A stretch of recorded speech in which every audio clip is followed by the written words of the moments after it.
आज लाईव्ह मध्ये मी पहिल्यांदा रिव्हर राफ्टिंग ते करालतो आणि एवढं भारी वाटलं का ना, हा एक्सपिरियन्स माझ्यासाठी एकदम नेक्स्ट लेवल होता आणि हे मी शब्दात सांगू शकतो. चला हा व्हिडिओ पहिल्यापासून चालू करूया. नमस्कार मंडळी, स्वागत आहे तुमचं माझ्या एका नवीन व्हिडिओ मध्ये. आणि आज मित्रांनो आपण चाललोय दांडेलीला आणि भरपूर दिवस झाले मी प्लॅन बनवालतो कुठेतरी ट्रिपला जायचं आणि फायनली आज तो योग आलाय बघा. आणि यासाठी का ना भावनो आम्ही सकाळी 6लाच घराच्या बाहेर पडलेलो, कारण दांडेली कोल्हापुरातून का नाही 210 किलोमीटर आहे, त्यामुळे कमीत कमी 5 तास तर तिथं जायला लागतं. फायनली 5 तास प्रवास करून आम्ही आता सध्या पोहोचलेलो आहे दांडेली मधील काली रिसॉर्ट मध्ये आणि बॅगा काढा लावले बघा.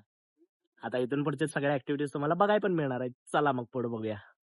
आम्ही आलेलो काली रिसॉर्ट मध्ये, कारण यांनी का नाही 1199 रुपये मध्ये तुम्हाला ऑल ऍक्टिव्हिटीज 2 दिवस आणि 1 रात्रीचं असं फुल पॅकेज द्यायला लागलं. आता इथं याला का नाही आम्हाला 12 वाजलेलं, त्यामुळे आम्ही का नाही फ्रेश होऊन पहिलं लंचच करून घेतलो. आणि याच पॅकेज मध्ये का नाही तुम्हाला भावानो 3 टाइम अनलिमिटेड फूड मिळणार आहे, ज्यामध्ये लंच, डिनर, ब्रेकफास्ट आणि संध्याकाळी का नाही चहा कॉफी सध्या मिळणार आहे. लंच ते झाल्यानंतर फटाफट रेडी झालो आणि तिकडून आम्ही निघालो वॉटर ऍक्टिव्हिटीज करायला, जे की सगळ्यात इम्पॉर्टंट. आणि या सगळ्या ऍक्टिव्हिटीज पण का नाही तुम्हाला 1199 पॅकेज मध्येच इन्क्लूड आहेत, ज्यामध्ये तुम्हाला टोटल 5 ते 6 ऍक्टिव्हिटीज करायला भेटणार, ज्यामध्ये river zorbing, river boating, river swimming, river rafting आणि झिपलाईन अशा भरपूर ऍक्टिव्हिटीज. आणि हे कायकिंग तर मी पहिल्यांदाच करायला बघा, त्यामुळे पहिलं स्टार्टिंगला मला काय कळालंच नाही कसं चालवायचं, पण नंतर एवढं भारी वाटायला का नाही लय मजा. आणि त्यानंतर आमच्या लाईफ मधला सगळ्यात बेस्ट एक्सपिरियन्स ते म्हणजे रिव्हर राफ्टिंग. डायरेक्ट पोटात गोळाच येते, जरा फाटते पण भारी वाटते बघा. एकदम म्हणजे एकदम जबरदस्त आहे रिव्हर. आणि दांडेलीचं मेन अट्रॅक्शन पॉइंट आहे. आणि हे रिव्हर राफ्टिंग कोण कोण केले का नाही एकदा कमेंट मध्ये नक्की सांगा आणि तुमचा एक्सपिरियन्स पण शेअर करा. सगळ्या वॉटर ऍक्टिव्हिटीज करून झाल्यानंतर आम्ही तिकडून आलो क्रोकोडाईल पार्कला, जे की दांडेली मध्येच आहे. आणि याच क्रोकोडाईलला का नाही दांडेलीचं मॉन्स्टर पण म्हणतात बघा. आणि हे तुम्हाला पर्सनल जावं लागणार आहे, हे तुम्हाला पॅकेज मध्ये इन्क्लूड नाही. पर पर्सन 50 रुपये तिकीट आहे बघा आणि लहान मुलांसाठी 20 रुपये. आमच्याकडे का नाही ड्रोन होता, त्यामुळे आम्हाला इझिली बघता आलेत बघा. आणि व्हिडिओ मध्ये पण तुम्हाला क्लिअरली दिसायलाच लागले, असं डोळ्यानं बघायचं म्हणल्यावर लवकर दिसत नाही. क्रोकोडाईल पार्क ते बघून झाल्यानंतर आम्ही आलो डायरेक्ट रिसॉर्टवर. आणि इथं आल्यावर सगळ्यात पहिला चहा पिलो बघा, कारण संध्याकाळ झाली. आणि इव्हिनिंगचा का नाही रिसॉर्टचा व्ह्यू पण बघा कसला खतरनाक दिसायला लागला, एकदम जंगलाच्या मधोमध एकदम भारी वाटायला लागले. आता एवढ्या धावपळीच्या युगामध्ये का ना भावानो स्वतःसाठी जरा तरी टाइम काढायला लागतोय आणि कुठेतरी फिरलं पाहिजे.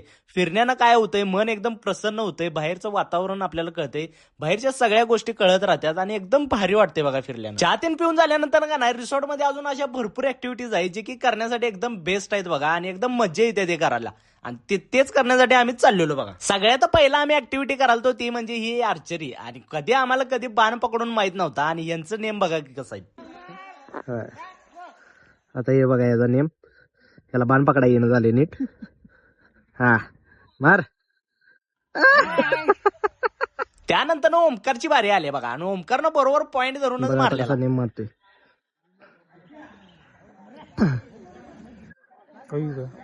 कुठं तर मारला बाबा येणं.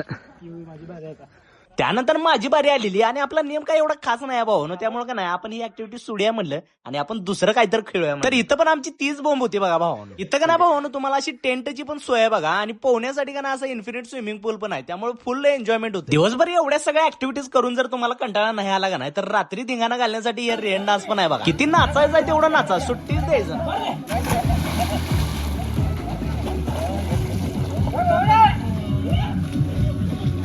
आता आम्हाला तर का नाही थंडी वाजली, त्यामुळे आम्ही काय रेन डान्स करत बसलो नाही, जाम भूका लागलेली, त्यामुळे गरम गरम जेवण केलो आणि त्यानंतर मस्तपैकी बॉनफायर लावलो बघा आणि फुल असं रात्रीचा पूर्ण आनंद घेतच बसलेलो. तर असा होता आमचा दिवसाचा पूर्ण शेड्यूल. तर सकाळी उठल्यावर का नाही पहिला मॉर्निंगचा शूट घेतलो आणि त्यानंतर ब्रेकफास्ट केलो बघा आणि त्यानंतर मग आम्ही केलो चेकआउट. तर मंडळी ही होती आमची अशी दांडेली ट्रिप. कशी वाटली एकदा कमेंट मध्ये नक्की सांगा. आणि तुम्हाला जर या रिसॉर्टला जायचं असलं तर डिस्क्रिप्शन मध्ये त्यांचा कॉन्टॅक्ट नंबर दिलेला आहे, त्यामुळे तुम्ही बिंदास्त बुक करू शकताय.